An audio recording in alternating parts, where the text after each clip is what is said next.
Corona से लड़ने के लिए सरकार ने लॉकडाउन लागू किया है, लेकिन कोरोना के इन बढ़ते आंकड़ों के बीच एक राहत की खबर यह भी है कि 151 कोरोना पीड़ित ठीक होकर अपने घर जा चुके हैं। ये लोग कोरोना के संक्रमण का शिकार हुए, एक योद्धा की तरह कोरोना से लड़े और आखिरकार कातिल कोरोना को हराकर ये लोग अब अपने घर परिवार के बीच हैं। कोरोना के चक्रव्यूह को भेदने वाले ये योद्धा आज हमारे साथ जुड़ रहे हैं। कोरोना से लड़ाई से लेकर जीत तक की पूरी कहानी आज हम इन्हीं की ज़बानी जानेंगे।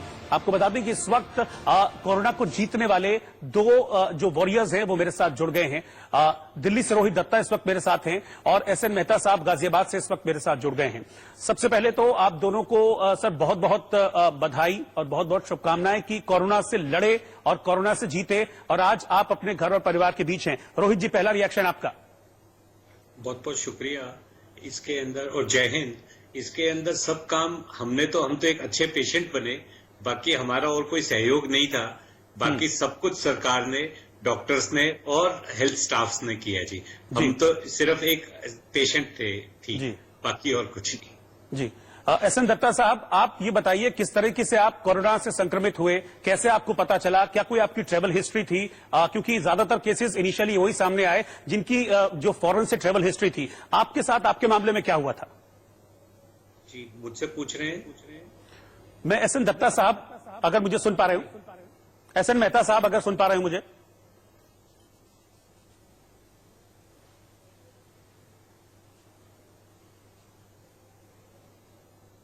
मुझे लग रहा है कि शायद मेहता साहब तक आवाज नहीं पहुंच रही है। रोहित जी, मैं इसी सवाल को लेकर आपके पास आ रहा हूं। क्या कोई आपकी ट्रेवल हिस्ट्री थी? आपको कैसे पता चला आपको कोरोना से संक्रमित हैं? क्या रिएक्शन था आपके परिवार का उस वक्त? मैं सब कुछ जानना चाहूंगा। जी, मेरी ट्रैवल हिस्ट्री, मैं 21 तारीख तक, मैं 16 फरवरी से 21 फरवरी तक इटली में था और उसके बाद मैं हंगरी चले गया 24 तारीख तक। मैं 25 तारीख को दिल्ली पहुंचा जी। जब वापस पहुंचा बिल्कुल ठीक था, कोई प्रॉब्लम नहीं थी। और जब तक मैं इटली में था तब तक इटली में एक भी कोई केस सामने नहीं आया था कि कोई भी कोरोना का पेशेंट या कुछ ऐसा नहीं था जी। वापस आया 25 तारीख को तो मुझे हल्का सा फीवर हुआ 99.5 और अगले दिन सुबह मैं डॉक्टर के पास चले गया कि सर मुझे 99 पॉइंट फीवर है और मैं यूरोप से आया हूं, तो कोई परेशानी तो नहीं है। उन्होंने गला चेक किया, कहते रोहित लगता है थोड़ा सा आपका गला खराब है, आप 3 दिन ये दवाई खाइए, आप ठीक हो जाएंगे। ऐसा हुआ नहीं। 2 दिन बाद मेरा बुखार, 28 तारीख को मेरा बुखार उतर गया, बिल्कुल ठीक हो गया, कोई परेशानी नहीं थी। मगर 28 तारीख रात को फिर से बुखार हो गया जी। जैसे ही वो बुखार हुआ, मैं अगले दिन सुबह डॉक्टर साहब के पास गया और हमने जाके डिसाइड किया, मैंने और मेरी वाइफ ने, कि सर आप प्लीज हमारे को कोरोना की स्क्रीनिंग करा दीजिए। डॉक्टर साहब ने उसी वक्त रेफर कर दिया मुझे राम मनोहर लोहिया हॉस्पिटल और मैं राम मनोहर लोहिया हॉस्पिटल जाके एक फॉर्म भरना पड़ता था उस टाइम पे, अभी तो पता नहीं।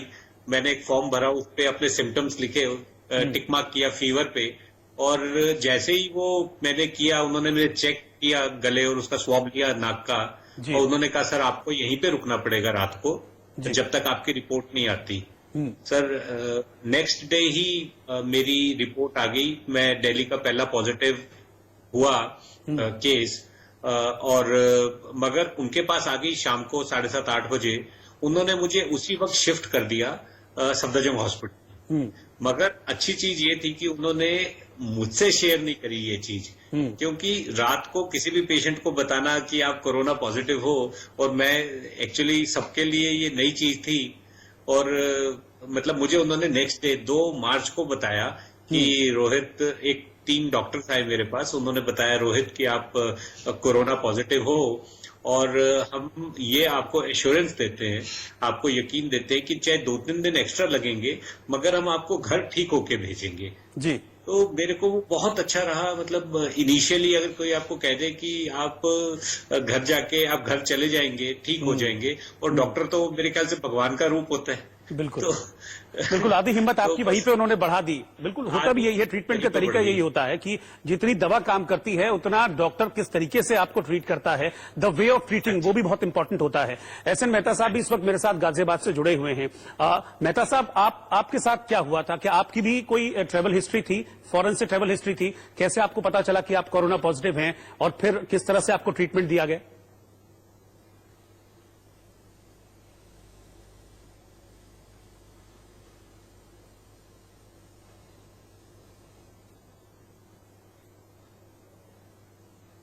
मेहता साहब, आप सुन पा रहे हैं मुझे लग रहा है कि शायद एसएन मेहता साहब तक हमारी आवाज नहीं पहुंच पा रही है। हम कोशिश करेंगे कि उनसे दोबारा संपर्क करें ताकि उनसे हमारी बातचीत हो पाए और किस तरह से वो लड़कर जीते हैं कोरोना से, इसके बारे में हम उनसे भी बातचीत करें। मैं वापस रोहित जी के पास चलना चाहूंगा।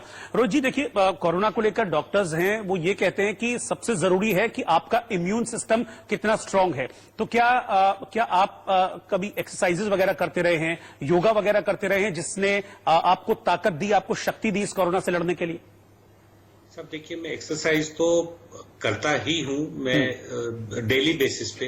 और अगर कभी एक्सरसाइज ना कर पाऊं, मैं चलता जरूर हूँ, 10,000 स्टेप में जरूर चलता हूँ। ये मैं पिछले 20 सालों से ऐसा ही करता हूँ। और इम्यूनिटी तो जरूरी है ही है सर, मगर जो मेन चीज मुझे लगती है कि आपकी पॉजिटिविटी बहुत जरूरी है। आप अगर पॉजिटिव होंगे तभी आपको दवा भी उस असर करेगी, दुआ भी असर करेगी, और सब चीजें असर तभी करेंगी जब पेशेंट का मन हो लड़ने का। जी, ऐसा मेरा मानना है कि पॉजिटिव और डॉक्टर्स के ऊपर ट्रस्ट ये बहुत जरूरी है। तो रोहित जी, आप कितने दिनों तक आपको हॉस्पिटल में रहना पड़ा, कितने दिन ट्रीटमेंट चला? और उस ट्रीटमेंट के दौरान मतलब क्योंकि कई लोगों को डर रहता है कि अब पता नहीं हमारे साथ क्या करेंगे, हमको कोरोना हो गया है, हमको बिल्कुल अलग थलग कर देंगे, एक अलग जगह डाल देंगे, दरवाजा बंद कर देंगे। इस तरह की बहुत मिसपरसेप्शन है लोगों के दिमाग में, क्योंकि हमने देखा है इस तरह की जो एक धारणा है लोगों ने बना रखी है। मैं चाहूंगा कि आप उस धारणा को तोड़ें और क्या एग्जैक्टली हुआ, किस तरीके से आपको ट्रीट किया, द वे ऑफ ट्रीटिंग कैसा रहा, डॉक्टर्स का बिहेवियर, नर्सेस का बिहेवियर इस दौरान आपके साथ, ये सारी चीजें शेयर करेंगे तो मुझे लगता है कि बल मिलेगा एक।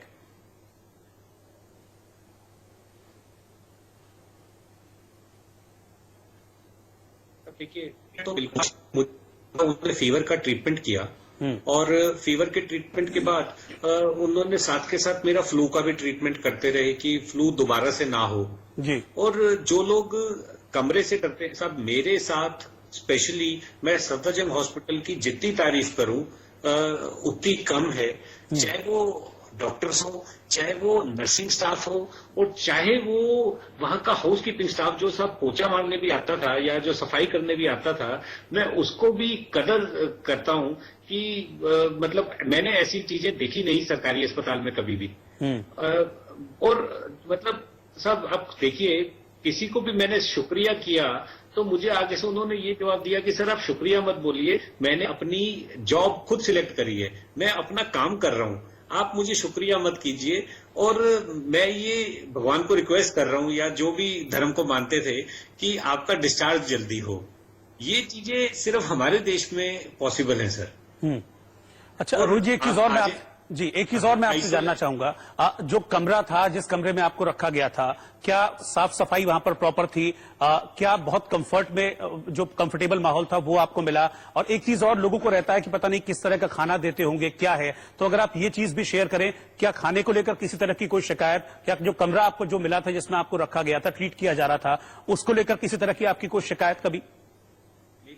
एक भी शिकायत नहीं थी। मेरे को सबसे पहले हमें ये समझना है साहब कि हम अपना इलाज कराने गए हैं, हम कोई 5 स्टार होटल में रहने नहीं गए। अब मैं आपको सुविधाएं बोलूं कि जो सुविधा मुझे सफदरजंग हॉस्पिटल में मिली वो किसी 5 स्टार होटल से कम भी नहीं थी जी। मगर आज हमको वहां पे डबल बेड नहीं मिल सकता, हमें वहां पे हॉस्पिटल बेड ही मिलना है।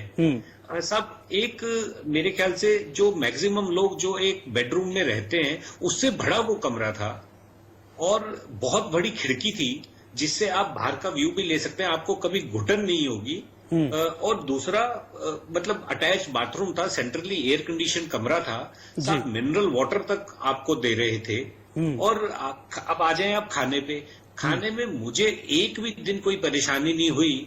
मेरे को एक बारी मैंने सिर्फ इतना बोला कि सर खाना ठंडा हो जाता है आने में, वो अगले दिन से भी नहीं सर, अगला जो भी मील आया दे मेड श्योर कि मेरे को खाना भी गर्म मिले, और वही खाना डॉक्टर्स खुद भी खाते हैं, वही खाना नर्सिंग स्टाफ भी खाता है। तो आप अस्पताल के अंदर अब आपको कोई चटपटा खाना तो मिलेगा नहीं, आपको अस्पताल के तरीके का ही मिलेगा। और हमें सोचना है साहब कि हम पेशेंट थे। आज आप किसी भी हॉस्पिटल में जाएंगे, किसी भी सब आप आज हार्ट अटैक हो जाए किसी को, उससे भी तो दिन में एक ही बारी आदमी मिल सकता है 1 घंटे के लिए। तो इसके अंदर ये है कि आपसे कोई मिल नहीं सकता, तो आप अपने फोन का इस्तेमाल कीजिए, आप अपने घर पे वीडियो कॉल कीजिए, आपके ऊपर कोई रुकावट नहीं है किसी भी तरह से। अच्छा, अब इस चीज की आजादी थी आपको कि आपको अपना फोन इस्तेमाल करने दिया गया, घर वालों से आपको वीडियो कॉल करने दी गई, बातचीत करने दी गई, ये पूरी आजादी थी? पूरी आजादी थी साहब। मेरे ऊपर किसी भी तरह से कोई रोक टोक नहीं थी। और रादर आप विश्वास मानिए, मेरे को पहले दिन ही डॉक्टर ने अपना मोबाइल नंबर भी दे दिया और साथ में ये बोला कि रोहित जी, आप घड़ी मत देखना हमें फोन में लाने में, हम 24 घंटे आपकी सेवा में हैं। सर, और मेरे लिए ये सरकारी अस्पताल का पहला एक्सपीरियंस था। रादर हॉस्पिटल तो मैं अपने लिए तो फर्स्ट टाइम गया, मगर मेरा एक्सपीरियंस वाकई वंडरफुल था। मैं कई बारी बोल चुका हूं कि मेरे को टैक्स देने का पहली बारी अच्छा लगा कि मेरा टैक्स सही जगह पे जा रहा है। अच्छा रोहित जी, एक चीज और बहुत इंपॉर्टेंट होती है कि आपका शरीर जितना मजबूत होना चाहिए लड़ने के लिए, उतना ही कहते हैं कि मेंटली भी आपको स्ट्रांग होना चाहिए। तो क्या इस दौरान कभी भी आपको किसी भी डॉक्टर के, नर्स के बिहेवियर से ऐसा लगा कि नहीं किसी तरह का कुछ भेदभाव आपके साथ किया जा रहा है कि भाई आप कोरोना मरीज हैं तो आपसे दूरी बनाकर रखें, या कोई भी इस तरह का एक जेस्चर या भेदभाव जो आपको उस वक्त आपके माइंड में ये चीज लेकर आ रहा हो कि यार मैं कोरोना का मरीज हूं इसलिए मेरे साथ इस तरह का बर्ताव किया जा रहा है? क्या कभी ऐसा लगा, कोई एक मोमेंट भी? सर देखिए, मैं आपको सच बताऊं, डॉक्टर्स, नर्सिंग स्टाफ और हाउसकीपिंग, मेरे पास ये 3 लोग आते थे, दिन में 3-3, 4-4 बारी आते थे। मेरे को 0.1% भी कभी ऐसा नहीं लगा कि मेरे साथ किसी ने कोई बदतमीजी करी हो या कोई भी हल्की बात करी हो। मुझे जिस चीज ने परेशान किया वो था जो व्हाट्सएप पे लोगों ने मेरी फोटोग्राफ्स और मेरा मोबाइल नंबर वायरल कर दिया पूरी दुनिया में। आप समझ सकते हैं व्हाट्सएप कैसे फैलता है। मेरे को सिर्फ उसकी परेशानी हुई पहले 2 दिन, क्योंकि मैं ऐसी परिस्थिति में था कि मैं फोन बंद भी नहीं कर सकता था, मैं और उठा भी नहीं सकता था जी। इसके अलावा सब मैं सफदरजंग हॉस्पिटल रहा, 1 दिन के लिए रामन और लोहिया हॉस्पिटल रहा। मेरे को किसी के भी व्यवहार में कोई परेशानी नहीं आई जी। और सब, आप सबसे जरूरी एक चीज और है, देखिए हम एक मरीज बन के गए हैं, हमें अपने आप को उस पे ढालना पड़ेगा साहब। किसी को हो सकता है गद्दा थोड़ा फटा हुआ मिल जाए या किसी को कंबल फटा हुआ मिल जाए, अब आपको घर का कंफर्ट अस्पताल में तो नहीं मिलेगा साहब। और ये महामारी, इट्स अ पैंडेमिक, तो हम सबको सोचना है कि मतलब डॉक्टर भी इंसान है, उनको बेचारे कैसे करेंगे अरेंज, और हर एक को शुक्रिया कहेंगे तो बेटर ही रहेगा लाइफ में। अच्छा रोहित जी, मैं अब चूंकि आप अब इस स्टेज से गुजर चुके हैं तो मैं आपसे एक चीज चाहूंगा कि आप ये एक्सपीरियंस शेयर करें कि एक सही ट्रीटमेंट मिलना और एक सही डॉक्टर मिलना उस ट्रीटमेंट के लिए ये कितना जरूरी होता है, ये कैसा एक्सपीरियंस किया आपने? ये कितना जरूरी है, एक सही डॉक्टर, सही ट्रीटमेंट और सही बर्ताव? देखिए, सही डॉक्टर ने मुझे बोलते ही कि रोहित आप कोरोना पॉजिटिव हो 50% ठीक कर दिया था। आप समझिए, सब डॉक्टर को भी ये समझना चाहिए कि मतलब अकलमंदी देखिए उन डॉक्टर्स की कि उन्होंने 50% तो मुझे तभी ठीक कर दिया, बाकी 50% रह गया था। उसके लिए डॉक्टर्स तो थे ही थे साहब, मगर आदमी की अपनी पॉजिटिव एटीट्यूड। ठीक, रोहित जी मैं आपके पास आऊंगा। एसएन मेहता साहब भी इस वक्त मेरे साथ जुड़ गए हैं, उनका कैसा अनुभव रहा इसको भी मैं जानना चाहूंगा। एसएन मेहता साहब गाजियाबाद से हैं और वो भी कोरोना से लड़कर वापस अपने घर लौट आए हैं। मेहता साहब, आप किस तरीके से कोरोना से संक्रमित हुए और किस तरह का ट्रीटमेंट आपको मिला, ये जरा आप अगर हमारे दर्शकों को बताएंगे तो मुझे लगता है कि एक डर जो है लोगों के मन में कोरोना को लेकर, वो डर कुछ हद तक दूर हो पाएगा। हेलो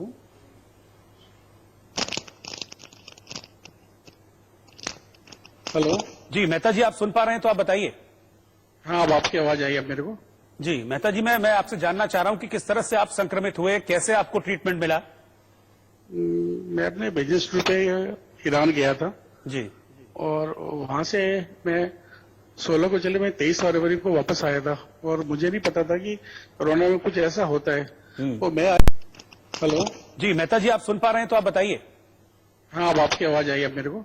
जी मेहता जी, मैं आपसे जानना चाह रहा हूं कि किस तरह से आप संक्रमित हुए, कैसे आपको ट्रीटमेंट मिला? मैं अपने बिजनेस ट्रिप पे ईरान गया था जी, और वहां से मैं 16 को चले, मैं 23 फरवरी को वापस आया था और मुझे नहीं पता था कि कोरोना में कुछ ऐसा होता है। तो मैं आया था, मेरी तबीयत थोड़ी खराब हुई थी, मैं कोई एंटीबायोटिक ले रहा था और दवा ठीक हो जा रही थी। और 3-4 दिन बाद सीएमओ ऑफिस के पास फोन आया कि आपने ईरान से आप लौट के आए तो आपको चेकअप करना है जी। मैं हॉस्पिटल चला गया, उन्होंने मेरा चेकअप किया और मेरे को पहले रामनगर लोहिया में भेजा, वहां पर आपकी रिपोर्ट पॉजिटिव आई है। उसके बाद फिर वहां से उन्होंने मेरे को वहां पे, जी जी बोलिए बोलिए मेहता जी। और उसके बाद उन्होंने मुझे वहां से सफदरजंग भेजा। वहां पे मैं जब गया तो बहुत ज्यादा डिप्रेशन में था, लेकिन मनी मन में सोचा, लेकिन अगर मतलब मैंने सोचा कि कोरोना का मतलब मौत नहीं है। उससे फिर उसको सोच के पॉजिटिव सोचता रहा मैं। और उसको सोचने के बाद जो फिर धीरे धीरे मैं अपने आप को ठीक करने की कोशिश की। मैंने अपने आप से लड़ता रहा, फिर धीरे धीरे मैं ठीक होना शुरू हुआ। एक ओशो की किताब आती है, मैगजीन है, जिसमें वो लिखते हैं कि मैं मृत्यु सिखाता हूँ। उसको मैंने पढ़ना शुरू किया। योगा, थोड़ा मेडिटेशन किया मैंने, और डॉक्टर मुझे बहुत सपोर्ट करते रहे आकर के। जी, जब डॉक्टर मुझे सपोर्ट किया तो मुझे थोड़ी और भी ताकत मिली। मेडिटेशन किया, थोड़ा टहलता रहा। इस तरह से थोड़ा सा करके मैं ठीक हुआ। तो मेरे बेटे को भी कोरोना हो गया था जी, वो भी हॉस्पिटलाइज था। वाइफ घर में अकेली थी, बहुत टेंशन में था। इन सब चीजों को लेकर के मेरे मन में सोचा कि ऐसी चीज ऐसी होती है कि कुछ समस्या होती है ना, आप पूरी ताकत से उसको कोशिश करो कि समाधान को समस्या को खत्म कर दो, और नहीं कर पाते हो आप उसको स्वीकार कर लो। ऐसी 2-3 चीज पॉजिटिव सोचता रहा, तो फिर मेरे को लगा नहीं, वो काफी कुछ ठीक है। दत्ता साहब, कितने दिन आपका ट्रीटमेंट चला सफदरजंग में, और किस तरह का आपको सपोर्ट मिला डॉक्टर से, हॉस्पिटल के स्टाफ से, उस नर्सिंग स्टाफ से जो आपकी देखभाल कर रहा था? मैं 3 तारीख को एडमिट हुआ था, और 16 तारीख को मैं वहां से डिस्चार्ज हुआ। जी, जो भी डॉक्टर्स थे उन्होंने मुझे बहुत कोऑपरेट किया। दिन में 3 बार 4 बार देखने आते थे, मेरा बीपी चेक करते थे, मेरे को फीवर चेक करते थे, मेरा एक्सरे किया, ब्लड लिया। और हालांकि किसी डॉक्टर को तो देख तो पता नहीं था, मैं वो अकेला था। जैसे लास्ट डे जब वो बाहर तब सबसे मिला, मैं सबको मैंने हाथ जोड़ा, प्रणाम किया, और बहुत कुछ उन्होंने मुझे इतनी ट्रीटमेंट की मेरे को। लेकिन काफी अच्छा अनुभव है, एक जिंदगी में एक नई सीख मिली मेरे को सीखने के लिए। जिस तरह से आप बता रहे हैं कि शुरुआत में जब आपको पता चला, अगर पॉजिटिव की नहीं, कोरोना बहुत बड़ी चीज है, एक पॉजिटिव सोच रखेंगे तो आप उससे जीत के निकल सकते हैं। क्योंकि आधी बीमारी हमारे दिमाग में होती है कि हम बीमार हैं, और आधी बीमारी हमारे डॉक्टर देते हैं हमें, पेशेंट दवाइयां देते हैं हमें।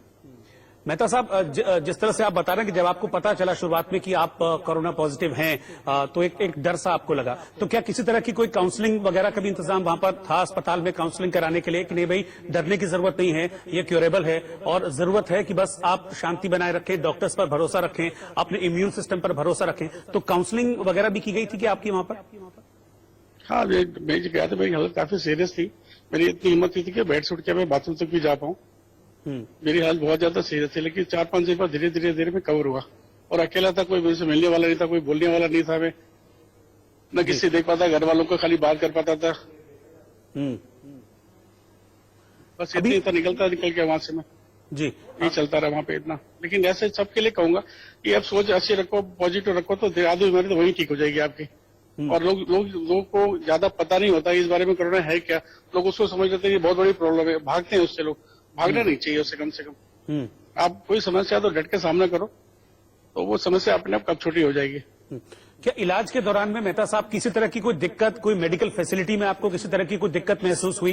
क्योंकि हमारे देश की सरकार लगातार जो है बेस्ट मेडिकल फैसिलिटी प्रोवाइड कराने का दावा कर रही है। क्या आपको किसी तरह की कभी ये महसूस हुआ कि हाँ, मुझे इस चीज की जरूरत है, मुझे इस मेडिकल फैसिलिटी की जरूरत है, वो मुझे नहीं मिल रही है, ऐसा कुछ लगा? नहीं, ऐसा कुछ नहीं। जो दवाई थी मिल जाती थी, खाना पीने वो टाइम से देते, केवल मैं अपने घर से मंगा लेता था। जी, ऐसे कोई दिक्कत हुई नहीं मेरे को। खाना कोई वहां तो नहीं होता था, तो नीचे आके दे जाते, तो वहां मेरे को टिफिन मिल जाता था मेरे को पैकेट 1 घंटे बाद। 2-3 बार ऐसा हुआ बस, बाकी तो खाना वहीं से मिलता था मेरे को। अच्छा मेहता साहब, आपने ये बताया कि आपके साथ आपका जो बेटे हैं वो भी कोरोना पॉजिटिव पाए गए थे, वो भी ठीक है? हाँ, वो बिल्कुल ठीक है। वो एक्चुअली आने के बाद हम 3-4 दिन गाड़ी में घूमते रहे, तो उससे ऐसे वो एसी चलाता रहा, तो लगा उसको भी हो गया, और नहीं तो उसको भी नहीं होता। वाइफ का रिपोर्ट भी निगेटिव हुई मेरे। लेकिन हम तीनों 17 दिन के लिए हम तीनों अलग अलग हुए थे। छोटा हमारे परिवार है, हम तीनों अलग अलग हो गए थे, और एक फोन से एक दूसरे से बात करते रहे, एक दूसरे को हिम्मत बढ़ाते रहे। बेटा मेरे को बोलता, मैं बेटे को बोलता रहा। अच्छा मेहता साहब, मैं आपसे जानना चाहूंगा, देखिए मेडिकल सपोर्ट तो जरूरी है ही, लेकिन एक इमोशनल सपोर्ट इस मामले में कितना जरूरी है? क्योंकि कोरोना के टाइम पर यह होता है कि सोशल डिस्टेंसिंग आपको मेंटेन रखनी है, घर परिवार के लोगों से या बाहर के लोगों से आप मिल नहीं सकते, सिर्फ डॉक्टर्स हैं जो कि आपका ट्रीटमेंट करने के लिए आपके पास आ सकते हैं, बाकी कोई नाता रिश्तेदार कोई नहीं आ सकता। सोशल डिस्टेंसिंग जरूरी है, तो इमोशनल कितना जरूरी है उस वक्त? जी मेहता साहब बोलिए। एक छोटी सी बात और कहना चाह रहा था जी, कि कोरोना व्यापारी, हम लोग क्या है कि मिडिल क्लास व्यापारी हैं, बहुत बड़े हैं ना बहुत छोटे हैं। जी लेकिन ऐसे क्या, हमारा 1-2 महीने से बिल्कुल धंधा सब बंद, ऑफिस बंद है, हमारे स्टाफ है, सब कुछ है।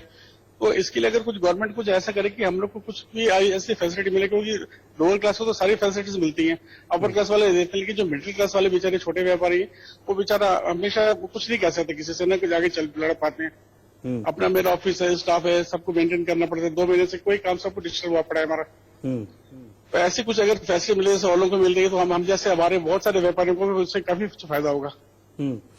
नहीं देखिए मेहता साहब, ऐसा नहीं है, हमारे देश की सरकार लगातार इस बारे में प्रयासरत है और सबसे ज्यादा जरूरी अभी यही है कि जो लोग कोरोना पीड़ित हैं उनकी जान बचाई जा सके। इसलिए जो बेस्ट मेडिकल फैसिलिटीज हो सबसे पहले उसी पर फोकस किया जा रहा है। बाकी चीजों के लिए भी सरकार हमारी फोकस कर ही रही है। मैं यही सवाल लेकर रोहित जी आपके पास आना चाहूंगा, कितना जरूरी है मेडिकल सपोर्ट के साथ साथ इमोशनल सपोर्ट, क्योंकि सोशल डिस्टेंसिंग में आप रहते हैं, घर वालों से मिल नहीं सकते हैं, एक इमोशनल सपोर्ट कितना जरूरी होता है उस वक्त? सर, इमोशनल सपोर्ट के बिना आप नहीं काट सकते। मैंने आपको बताया कि जैसे इमोशनल सपोर्ट आपको आपके घर वाले देते हैं या आपको पॉजिटिव फ्रेंड्स देते हैं।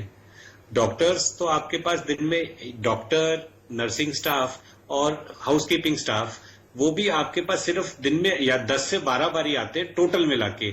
मतलब एक सुबह मॉर्निंग में ब्रेकफास्ट देने, लंच देने, डिनर देने, दवाई देने।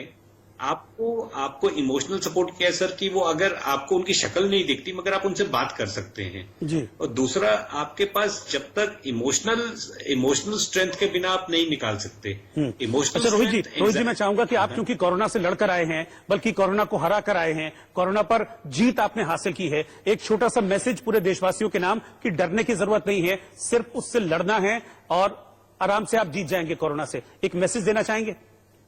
सर देखिए, अभी यही मेहता साहब ने भी बोला कि इससे डरने की कोई जरूरत नहीं है। हमारे डॉक्टर्स दुनिया के अंदर बेस्ट डॉक्टर्स हैं। आज उनका एग्जाम्पल ये भी है कि उन्होंने 80-90 साल के जिनको फेलियर्स भी थे, इटालियंस जो थे, उनको भी ठीक करके वापस भेज दिया अपनी कंट्री।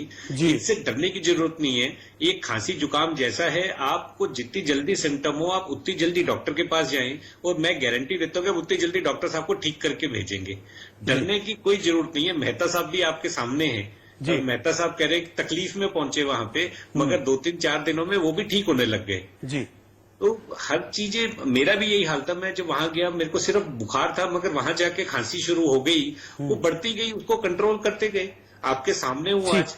ठीक है रोहित जी, आप हमारे साथ जुड़े, एस एन मेहता साहब आप हमारे साथ जुड़े और जो आपका अनुभव था कोरोना से लड़ने का वो आपने शेयर किया, और जो लोग देख रहे हैं, पूरे देशवासी जो देख रहे हैं इस शो को, उनकी स्ट्रेंथ, उनकी हिम्मत आपने बढ़ाई, इसके लिए बहुत बहुत शुक्रिया। और हम हाथ जोड़ के ऊपर वाले से दुआ करेंगे कि आप लोग स्वस्थ रहें, दीर्घायु रहें और खुश रहें। बहुत बहुत शुक्रिया आपका हमारे साथ जुड़ने के लिए। एक ब्रेक के लिए रुक रहे हैं।